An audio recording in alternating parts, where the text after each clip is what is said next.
ಅದು ಪೂಜೆ ಮಾಡಿಸಿದ್ರೆ ಆಮೇಲೆ ಈ ಆತ್ಮಲಿಂಗ ಕೊಟ್ಟಿರ್ತಕ್ಕಂಥದ್ದು. ಈ ಆತ್ಮಲಿಂಗ ಒಂದು ದಿನಕ್ಕೆ 3 ಬಣ್ಣ ಬದಲಾಗುತ್ತೆ. ಅದಕ್ಕೆ ಸ್ಪಷ್ಟವಾದ ಸಂಸ್ಕೃತ ಶ್ಲೋಕ ಇದೆ.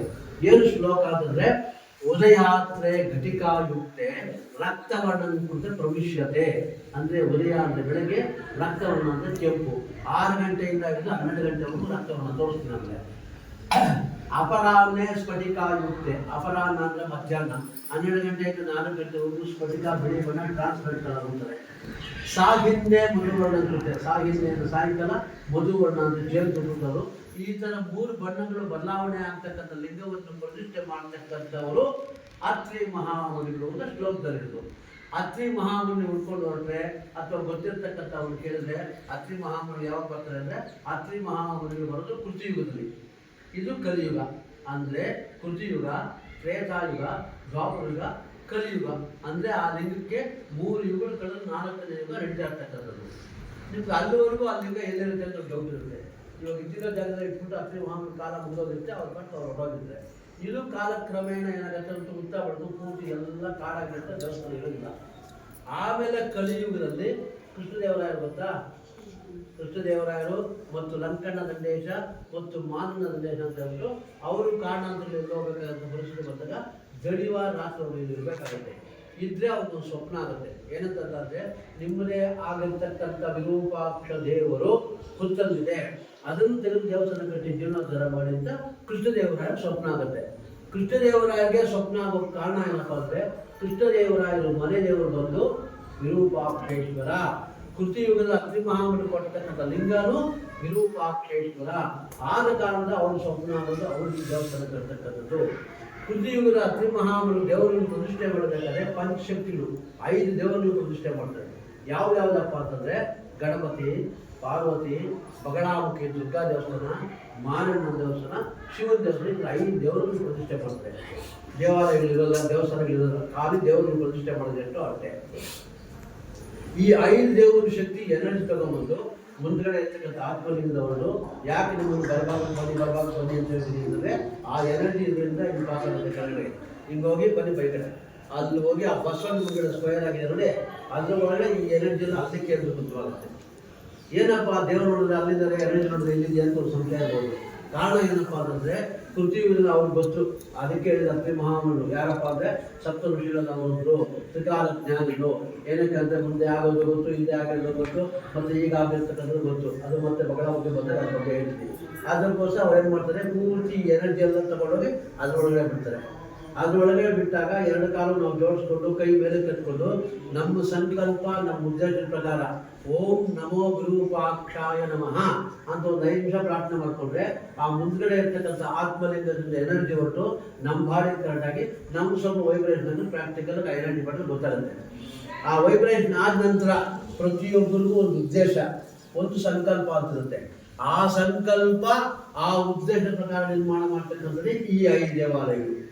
ಆಯಾ ದೇವಸ್ಥಾನ ಅಭಿಷೇಕ, ಪೂಜೆ, ಮಂಡಲಾಭಿಷೇಕ ಇತ್ಯಾದಿ ನಾವು ಮಾಡಿಕೊಂಡಾಗ ನಾವು ಏನು ಕಾರ್ಯ ಸಾಧನೆ ಮಾಡಬೇಕು ಅದ್ರ ಪ್ರಕಾರ ಈಡೇರುತ್ತೆ ಅನ್ನೋ ಒಂದು ಮೂಲ ಉದ್ದೇಶದಲ್ಲಿ ಈ 5 ದೇವಸ್ಥಾನ ನಿರ್ಮಾಣ ಮಾಡ್ತಕ್ಕಂಥದ್ದು. ಈ 5 ದೇವರುಗಳು ತೋರಿಸ್ತೀವಿ, ಮತ್ತೆ ಆ ದೇವರದ್ದು ವೈವಿಧ್ಯ ಎಲ್ಲ ತಿಳಿಸಿ ತೋರಿಸ್ತಾರೆ. ಆಮೇಲೆ ವಿದ್ಯುತ್ ಹೇಳಿ. ಬೆಂಗಳೂರು ಗವಿ ಗಂಗಾಧರ ಸ್ವಾಮಿ ಕೇಳಿದ್ದೀರಾ? ನೋಡಿದ್ದೀರಾ? ಬೆಂಗಳೂರು ಗವಿ ಗಂಗಾಧರ ಸ್ವಾಮಿ ದೇವಸ್ಥಾನದಲ್ಲಿ ಸಂಕ್ರಾಂತಿ ಹಬ್ಬದಿಂದ ಸೂರ್ಯನ ಕಿರಣಗಳು ಸಾಯಂಕಾಲ ಬೀಳುತ್ತೆ. ಸ್ವಲ್ಪ ಈ ಕಡೆ ಬರಬೇಕು ಆದಷ್ಟು. ನಮಗೆ ಇಲ್ಲಿ ಶಿವರಾತ್ರಿ, ಅಲ್ಲಿ ಸಂಕ್ರಾಂತಿ, ನಮಗೆ ಇಲ್ಲಿ ಶಿವರಾತ್ರಿ.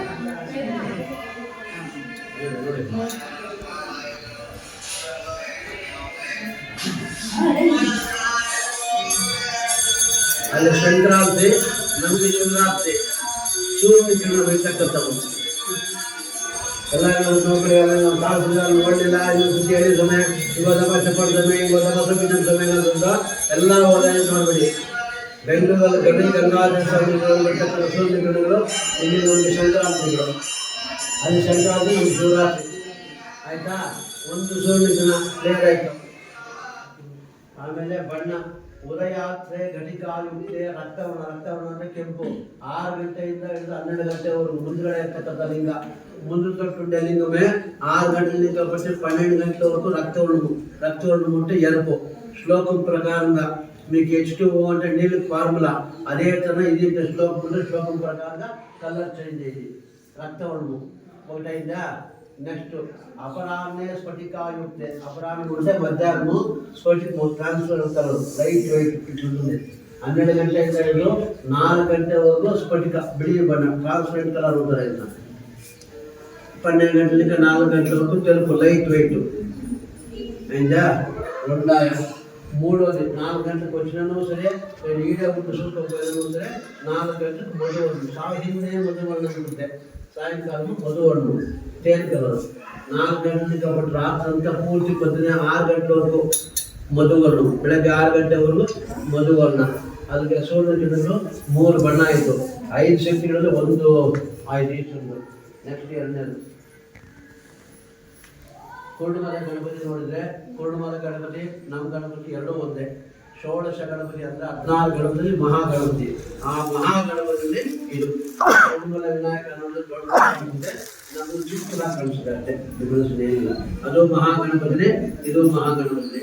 ಈ ಗಣಪತಿ ಏನಪ್ಪ ವಿಶೇಷ ಅಂತಂದ್ರೆ, ಮಕ್ಕಳು ಯಾರಾದ್ರೂ ವಿದ್ಯಾಭ್ಯಾಸದಲ್ಲಿ ಕಡಿಮೆ ಇದ್ದು, ಓದು ಮೊದಲೋಗಿದ್ದು, ಬುದ್ಧಿಮಾಂದ್ಯತೆ ಇಂಗ್ಲೀಷ್ ಆರ್ಟಿಸಮ್ ಅಂತ ಹೇಳ್ತಾರೆ, ಅದಕ್ಕೆ ಸಂಬಂಧಪಟ್ಟ ಹಾಗೆ ಅಂಗವಿಕಲತೆಯಿಂದ ವಿಶೇಷವಾಗಿ ನಿರ್ಮಾಣ ಮಾಡ್ತಕ್ಕಂಥದ್ರಲ್ಲಿ ಷೋಡಶಗಳಲ್ಲಿ ಮಹಾಗಣಪತಿ, ಅದು ವಿಶೇಷವಾಗಿರ್ತಕ್ಕಂಥದ್ದು ಇದು ಬರ್ತಕ್ಕಂಥದ್ದು.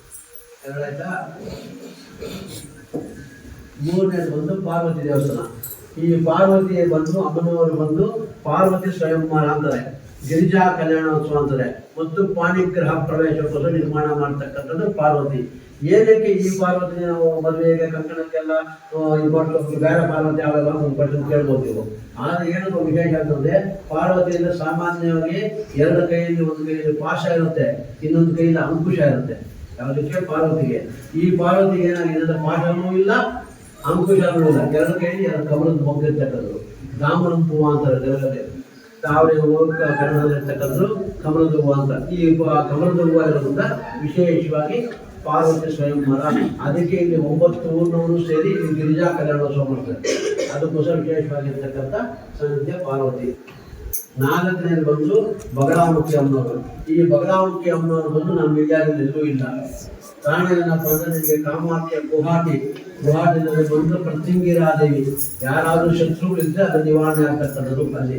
ಅದು ಬಿಟ್ಟರೆ ಇಲ್ಲಿ ಬಗಲಾಮುಖಿ ಏನು ಅಂದ್ರೆ, ಅವಾಗ ಹೇಳಿದೆ ಅತ್ರಿ ಮಹಾಮುನಿ ಯಾರು ಅವರು ಇವಾಗ ಬರ್ತಾರೆ. ಅತ್ರಿ ಮಹಾಮುನಿ ಗೊತ್ತು ಏನು ಅಂತಂದ್ರೆ, ಕಲಿಯುಗದಲ್ಲಿ ಬಟ್ಟೆ ವ್ಯಕ್ತಿ ಮಾತ್ರ ಹುಡ್ತಾನೆ, ಅವನಿಗೆ 7 ರಾಟ್ ಶನಿಕಾಟ ಇರುತ್ತೆ. ಆ 7 ರಾಟ್ ಶನಿಕಾಟ ಪರಿಹಾರ ಆಗಬೇಕು ಅಂದ್ರೆ ಆದ್ರೂ ಬೇತಾಳ ವರ್ಷದಲ್ಲಿ ಹೋಗಿ ಗಂಡಗೇರಿಗೆ ಹೋಗಿ ಅಲ್ಲಿಂದ ಸಾಲಿಗ್ರಾಮ ಶಿಲೆಯನ್ನು ತಗೊಂಡ್ಬಂದು ತಾನೇ ಸ್ವತಃ ಕೆತ್ತನೆ ಮಾಡಿ ಪ್ರತಿಷ್ಠೆ ಮಾಡಿದ್ರೆ ಅವನಿಗೆ ಬಂದಿರ್ತಕ್ಕಂಥ 7 ರಾಟ್ ಶನಿಕಾಟ ಪರಿಹಾರ ಆಗುತ್ತೆ ಅಂತ ಹೇಳ್ಬಿಟ್ಟು ಅತ್ರಿ ಮಹಾಮುನಿ ಗೊತ್ತು. ಪ್ಲಸ್ ಬಡ್ಡಿ ವಿಕ್ರಮ ಅಂತ ಹಳೆಯಲ್ಲಿ ಬರ್ದಿರುತ್ತೆ. ಅದಕ್ಕೋಸ್ಕರ ಅವನು ಗಂಡಿಗೆ ಹೋಗಿ ಅಲ್ಲಿಂದ ಸಾಲಿಗ್ರಾಮ ಶಿಲೆ ತಗೊಂಡು ತಾನೇ ಸ್ವತಃ ಕೆತ್ತನೆ ಮಾಡಿ ಪ್ರತಿಷ್ಠೆನೂ ಮಾಡ್ತಾನೆ. 7 ರಾಟ್ ಶನಿಕಾಟನೂ ಪರಿಹಾರ ಆಗುತ್ತೆ. 7 ರಾಟ್ ಶನಿಕಾಟ ಪರಿಹಾರ ಆದ್ಮೇಲೆ ಅವನು ವೈರಾಗ್ಯ ಬರುತ್ತೆ. ವೈರಾಗ್ಯ ಅಂದ್ರೆ ಜಿಗುಪ್ಸೆ. ಕಾರಣ ಏನು ಅಂತಂದ್ರೆ, ನಾನು 3 ಯುಗಕ್ಕಾದ್ರೂ ನಾನು ಬಗಲಾಮುಖಿಗೆ ಪ್ರತಿಷ್ಠೆ ಮಾಡಿದೆ, ಆದರೆ ನನ್ನ ನಂತರ ಬಗಲಾಮುಖಿಗೆ ಪೂಜೆ ಪುರಸ್ಕಾರ. ಶಿವಾಯ ನಮ್ಮ ಎಲ್ರಿಗೂ ನಮಸ್ಕಾರ. ನಾನೇ ನಿಮ್ಮ ಸಿದ್ಧತಾಯಮ್ಮ.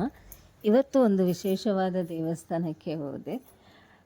ಕೋಲಾರ ಕಡೆ ಮುಳ್ಬಾಗ ಹತ್ರ ವಿರೂಪಾಕ್ಷ ಶಿವನ ದೇವಾಲಯ ತುಂಬ ವಿಶೇಷವಾದದ್ದು. ಮೂಲ ಸ್ಥಾನದಲ್ಲಿ ನೋಡಿದರೆ 2 ಲಿಂಗ ಇದೆ, 2 ನಂದಿ ಇವೆ, ಒಂದು ಆತ್ಮಲಿಂಗ ಮಹತ್ವ ಬಂದು ಬೆಳಗ್ಗೆಯಿಂದ ಮಧ್ಯಾಹ್ನವರೆಗೆ ಕೆಂಪಾಗಿ ಕಾಣಿಸುತ್ತೆ ಲಿಂಗ. ಮಧ್ಯಾಹ್ನದಿಂದ ಸಂಜೆವರೆಗೂ ಸ್ಫಟಿಕ ಲಿಂಗವಾಗಿ ಕಾಣಿಸುತ್ತೆ. ಸಂಜೆಯಿಂದ ಮಾರನೇ ದಿವಸ ಬೆಳಗ್ಗೆ ಬಂದು ಜೇನು ಯಾವ ಥರ ಕಲರ್ ಇದೆಯೋ ಆ ಥರ ಲಿಂಗವಾಗಿ ಕಾಣಿಸ್ತಾ ಇದೆ. ತುಂಬ ವಿಶೇಷವಾದದ್ದು. ಅತ್ರಿ ಮಹರ್ಷಿ ಬಂದು ಸ್ಥಾಪನೆ ಮಾಡಿರೋ ಲಿಂಗ ಅಂತ ಹಿಸ್ಟ್ರಿ ಹೇಳ್ತಾ ಇದೆ. ಆ ಕಾಲದಲ್ಲಿ ಕಲಿಯುಗದಲ್ಲಿ ಋಷಿಗಳ ಹತ್ರ ದೇವರು ಹೇಳಿ ಕಟ್ಟಿರೋ ದೇವಸ್ಥಾನ, ಆ ಥರ ಕಲಿಯುಗ ದೇವಾಲಯ ತುಂಬ ಇವೆ. ನಮ್ಮ ಮಹತ್ವ ಬಂದು ಒಂದೊಂದು ಪುಣ್ಯ ಸ್ಥಳದಲ್ಲಿ ಇದೆ. ಋಷಿ ಹೇಳಿರುವ ಕಟ್ಟಿರುವ ದೇವಾಲಯದಲ್ಲಿ ನೋಡಿದರೆ ರಹಸ್ಯಗಳು ತುಂಬ ಇರುತ್ತೆ, ಮಹತ್ವಗಳಿವೆ.